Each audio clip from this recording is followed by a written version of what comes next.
This is Morten from INKISH TV, and this is actually almost the final day I have of all these episodes of Over the Skype, which is the format that we have chosen to do while we are under lockdown and quarantine and all the bad things due to the coronavirus. But that doesn't mean that we can't talk to people, fortunately. So I have today got a visitor from the UK, to be more precise, just outside London, and I have, when I invited him to participate, I said to him, and it was not because I wanted to suck up to him, but it was because I honestly believe that he's one of the best editors in the print media industry. So welcome, David Pittman. That is a difficult one to continue on, isn't it?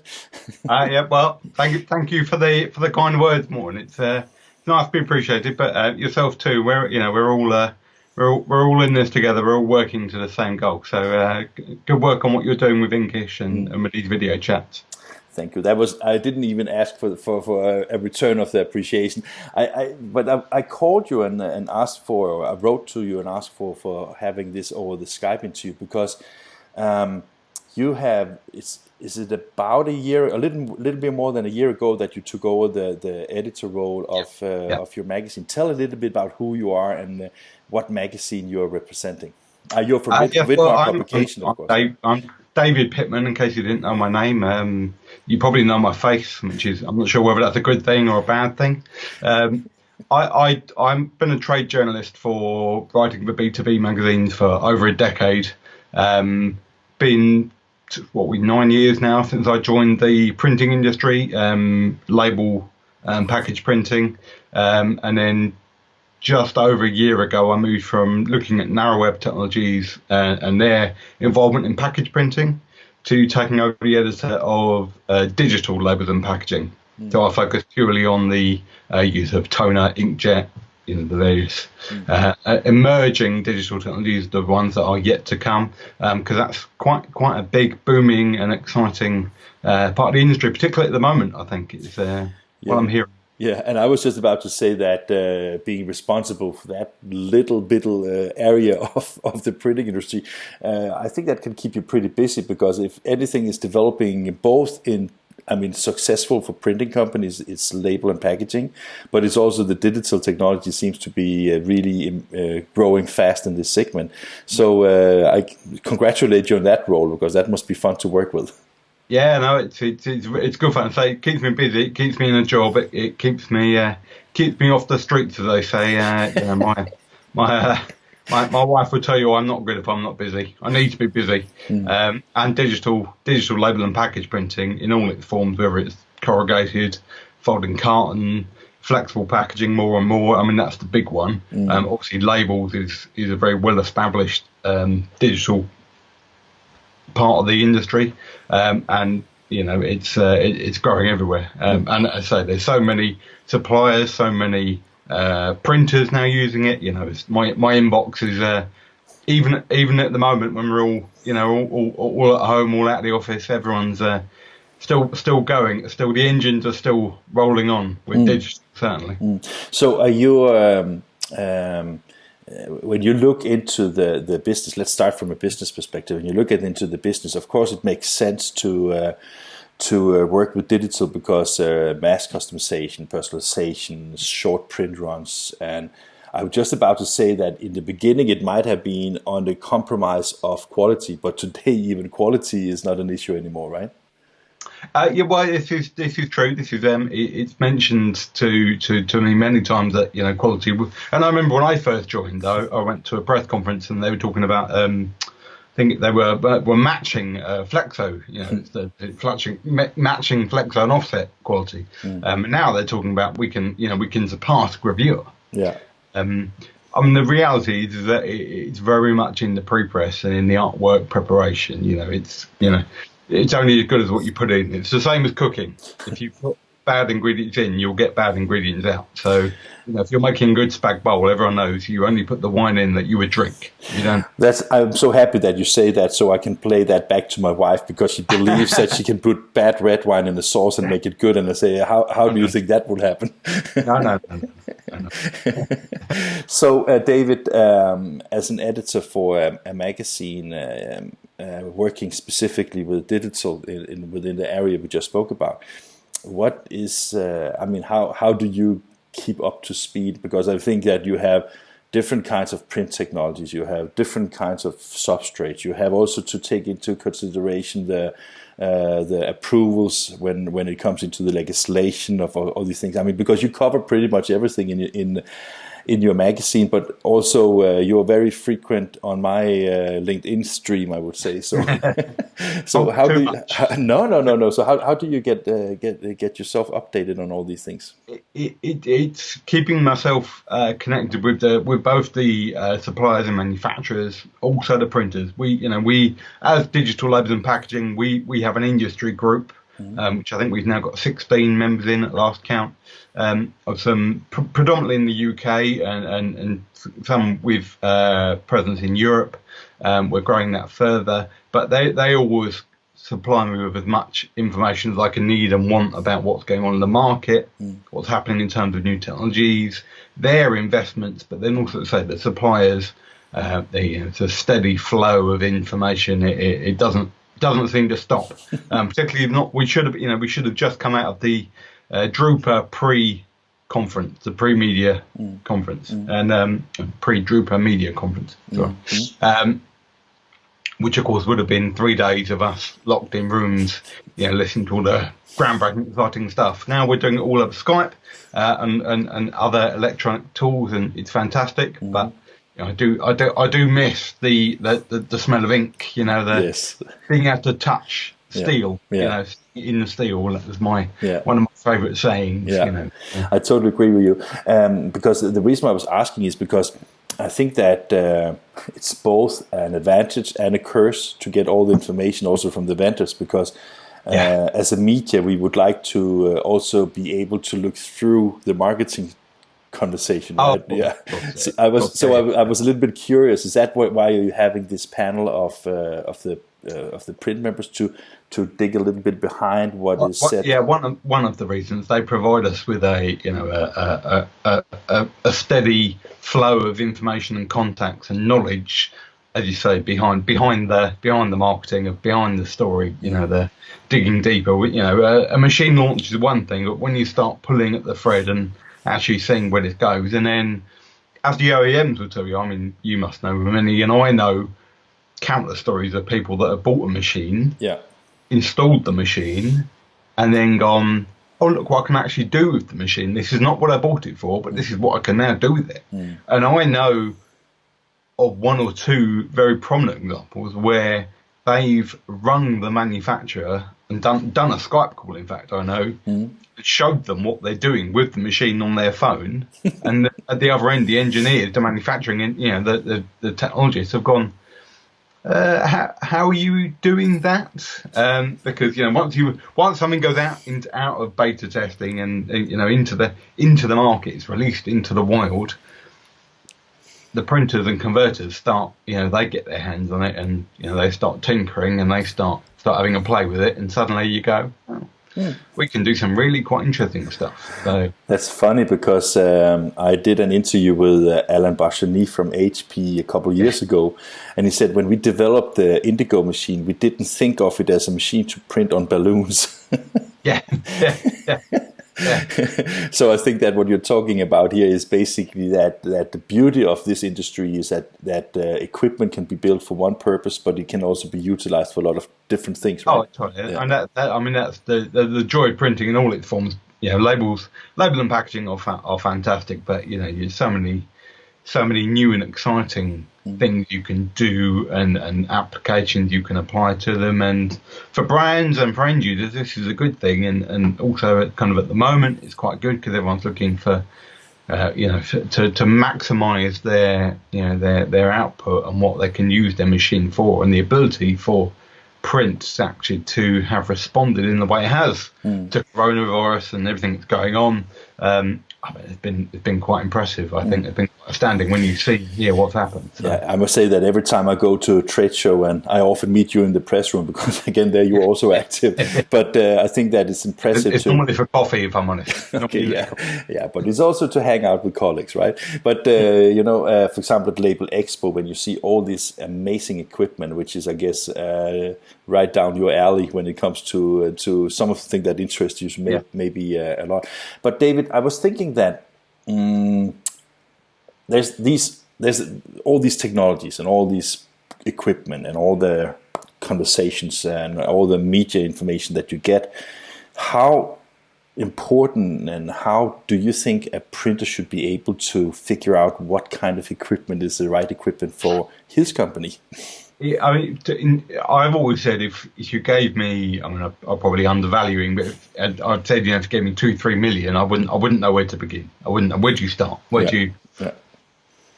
For printers, the key thing is to know what the customer is doing, what your customer needs, wants, both now and also via their relationship. Printers converse a relationship with their customer. What they're going to be looking for in the future. There's industry trends, which of course is what magazines like Digital Letters and Packaging and many others provide.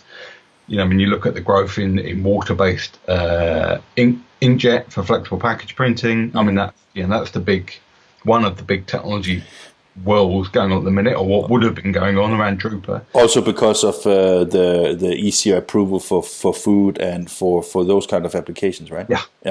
Exactly. So it opens. These things are evolving and changing. So for converters and printers, where they invest their money is very much reliant on kind of what their customers are needing and wanting. I've heard stories a few years ago now of people investing in machines, and they'd heard whatever technology, inkjet, I don't think it was inkjet, but these kind of things at the time. This is the big thing. I'll buy one. What are you doing with it? Nothing. Yeah. It's running at a very low capacity. I mean, I think now that it's not so as true as it was. Printers, I think, are much more astute and aware of kind of the need to be careful with investments and what the ROI is going to be, and then what the machine's going to be used for in the end. It's got to be suited for their business. Yeah. So when you look at your role as an editor in this jungle of equipment and technology, things like that, is that something that do you see your role as more like providing the information about what's available, or you also see your role as kind of a guidance to say, let's say that if you want to go to corrugated, you should try look at this, and if you have like a lot of coverage on your corrugated, maybe you should look at this, or how? It's a mix of the two.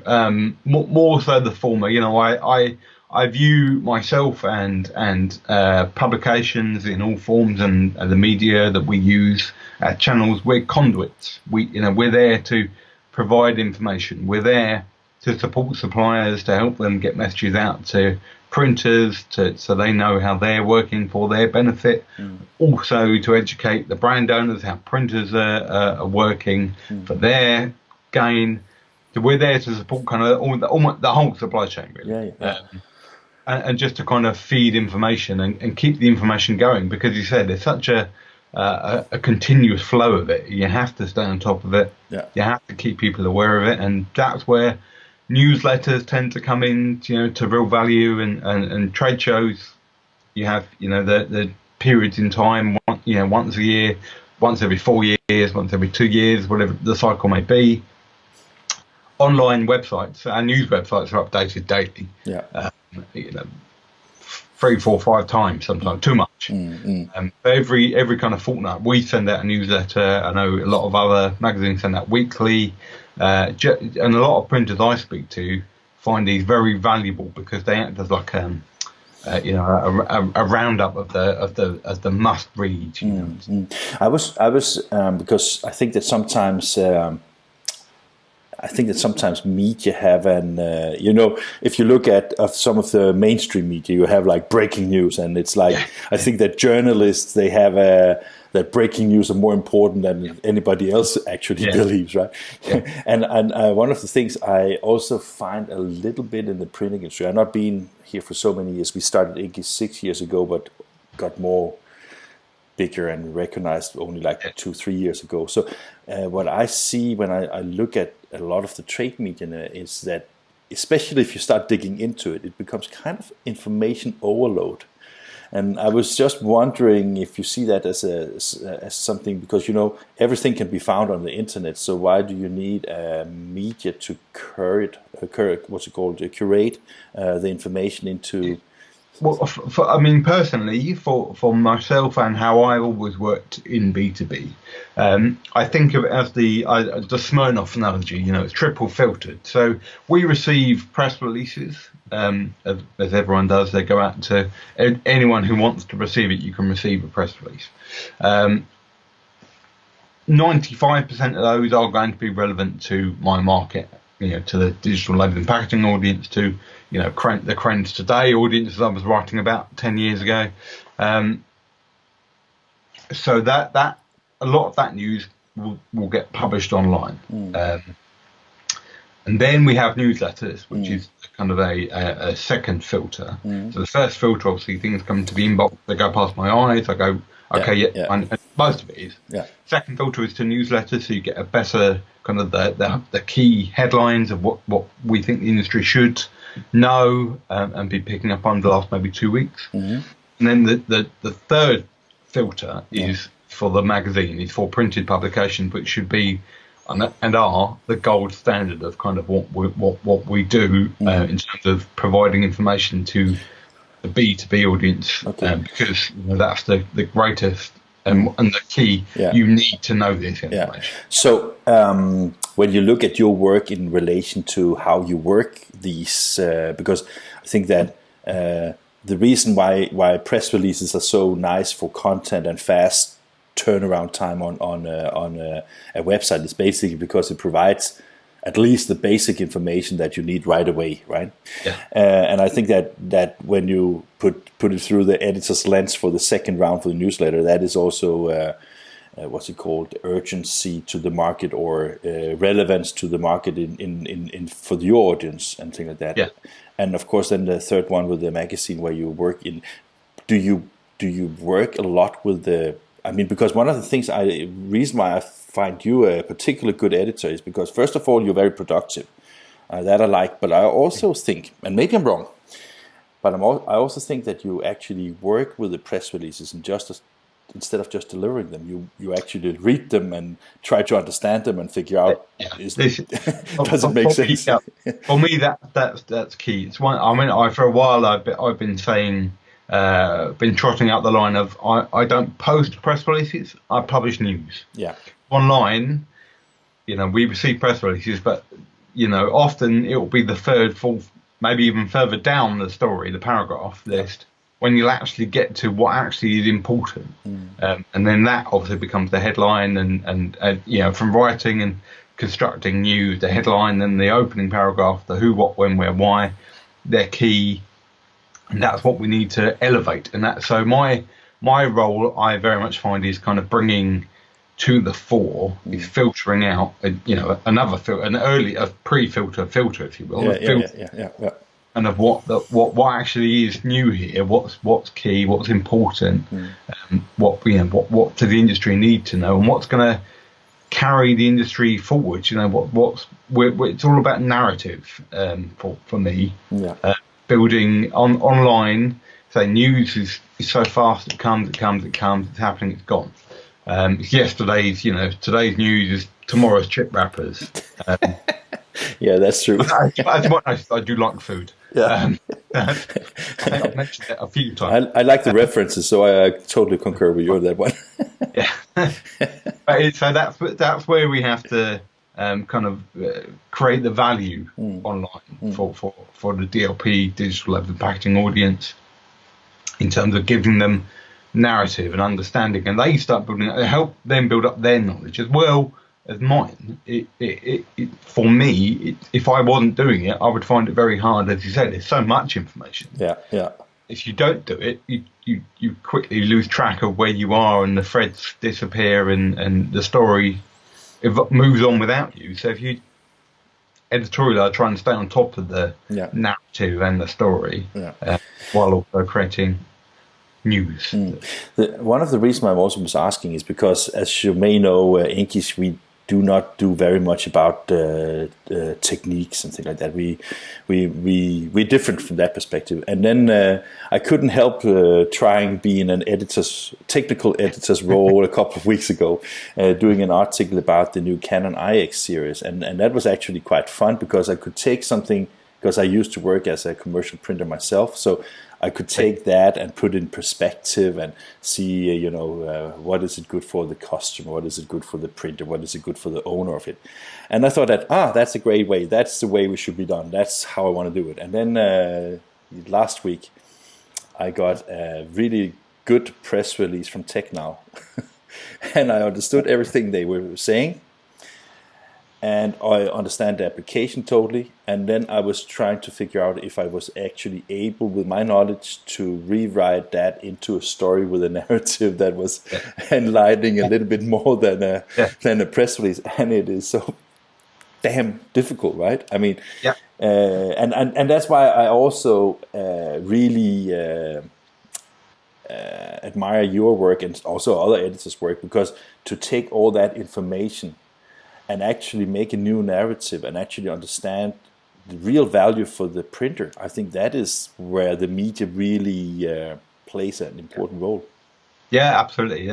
That's key to what I believe, what particularly business to business trades media, the role we can play is providing really high value to the industry and to knowledge sharing, and as you say, then feeds back into why people are buying machines, and it's often an intangible, because I'm sharing knowledge and passing knowledge along. What people do with that knowledge is, of course, up to them. But in the long term, we're building the industry's knowledge base so that when they come to look at the next generation of technologies and maybe look to make investments, they'll go, and they'll suddenly remember what they were, something that it will be in the back of their mind, that they might not go, I read that in Print Week, in Flexotech, in Digital Labels and Packaging, in Digital Printer, in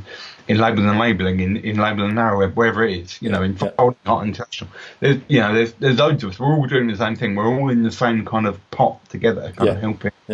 And build a narrative around the industry, and we all, I think we're all doing an excellent job, and I think the industry benefits from the fact that many of the editors have been in the industry for either beforehand or as editors as I have for a decent amount of time, and you start building up the knowledge, as you say. But your example there, I mean, I can remember when I first joined Labels and Labelling in 2011. I think it was 2014, maybe 15. I joined as package printing editor as the magazine was trying to broaden into package printing, into the narrow web package printing side. It was about three and a half years later, I wrote a feature, and I wrote it without having to refer to any kind of documents or technical knowledge. So that was like the level it takes to get there, right? That was the I suddenly, I've just done that without having to. Oh no, I'm one of those people now. Now you're a nerd now, right? One of us. No. It's funny that you mentioned this, because I think that sometimes the trade media maybe doesn't get the credit they deserve, because the work that you refer to is important. And I maybe get bashed for saying this, but I also think that some trade media are not as thorough as you are, for example. That's potentially, possibly true. There's levels and degrees in every part of the industry and supply chain. But as you said, I agree with your point about, I think we're kind of, the trade media is kind of a almost forgotten part of it. We're there. We have been there for a long time, for decades, and we will be here for decades more. Yeah. So we're taken for granted. Is that what you're saying? I maybe not taken for granted, but we're not. We should be held in high regard. We should be. We should be. We should be knighted, right? Yeah. So Sir Pittman and Sir Reitoft. That could be great. Yeah. Okay. That's cool. I like everything you said, and I'm just wondering, because I don't know how you feel. I'm still. I think that what fuels me, also, to be honest, the INKISH is my own company, so everything that I do with it is, of course, also your blood and sweat. And I know that you probably have the same thing, though you are employed. But I'm just saying that there might be a slight difference in that, owning a media, right? And I still like when I publish an article or share a film or something like that, and I see the number of clicks, that fuels me. Oh, entirely. It's very much I'm technically just a millennial. I'm at the very top end of millennials. Yeah. But yeah, I'm very much about social interactions and who's clicked it, who's liked it. I post a story and then I'll check the analytics. With 10 minutes, 20 minutes, an hour later, a couple of days, where am I? Which is a good thing, because it keeps me in tune with what's working out. When I release stories out into the world, that some are going to be filler and not killer. Some are killer, and they're great, fantastic. We got when you look at the HP and its V12, and that their recent product launch. I mean, that was a big. We've got massive amount of reactions, particularly on LinkedIn, which actually is starting to be the most important place to post anything, right? Because it generates a lot of traffic. I kind of think Twitter's kind of lost its way a little bit in terms of kind of how it's a channel we use and everyone uses, and but LinkedIn, just by its very nature, allows more interaction, more engagement. People to actually have a bit more personable with it, which is what business to business is about. At the end of the day, it's people to people, right? It's about people. People do business with people. They don't.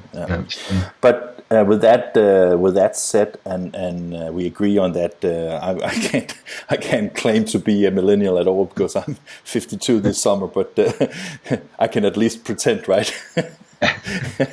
No, my question was like, do you get also reactions when you, let's say that you have now sent out a magazine to your subscribers, and do you get like instant reactions the same way, or is that kind of, we have put a lot of effort into the golden content, and then no, we do get a number of we do get a lot of reactions. Obviously, it's changed from what I've been told. Obviously, I've only been in print for 9 years now, and in B2B for 12, I think it was 2007, 13 years. Crikey. That we.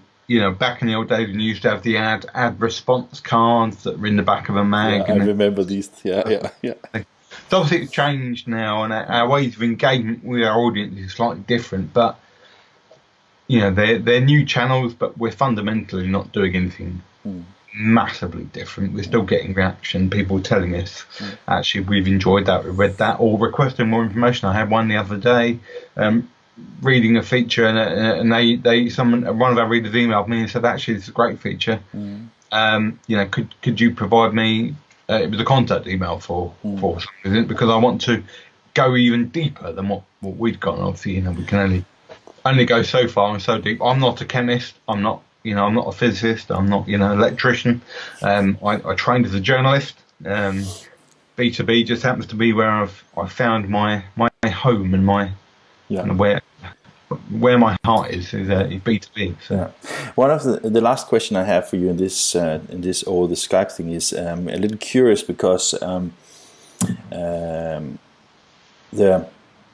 the future of the trade media, as you say, there's no question that there's a need for having the information delivered in different platforms, and I think that the beauty of being a media is basically that you choose you choose to publish on the channels where people get to your information, right? Yeah. But revenue-wise, I think that the trade media since the financial crisis, almost every trade media in all industries experienced a considerably drop in advertising revenue, which of course influenced everything. Do you think that the business models of how you see maybe a combination of print and online and advertising and subscription, things like that model, do you think that is also a viable model for the future? Yeah, I mean, it depends very much on your audience and your company, the company's structure. There's different ways of working, different ways providing content and generating revenue, and I'm very much an advocate of kind of publishing and magazines in their true form. I think they hold a very great value. If you've got an advert in a magazine, you're reaching a very targeted audience. Our readership is very much monitored and managed and loved and curated. And online, great, gives you great numbers, but at the end of the day, they could be anyone. You could be getting reactions to big numbers, but are these numbers the be all and end all? I'm not convinced. I think some of that is a bit of a race to the bottom. It's how many numbers can we get? Well, that's great, but actually, the quality. Yeah, but that is one of the questions why I'm sometimes a little bit concerned, because if I don't know if you read about it, but I read one of my articles about it. But it was like I was not questioning any business model, but I was questioning that the metrics that because you have, let's say that you have something online that converts to what's an extent of ratio that you find great, and then you believe that you don't need the printed media or you don't need the film media or whatever media you want, because that is the final conversion, that is the one that counts.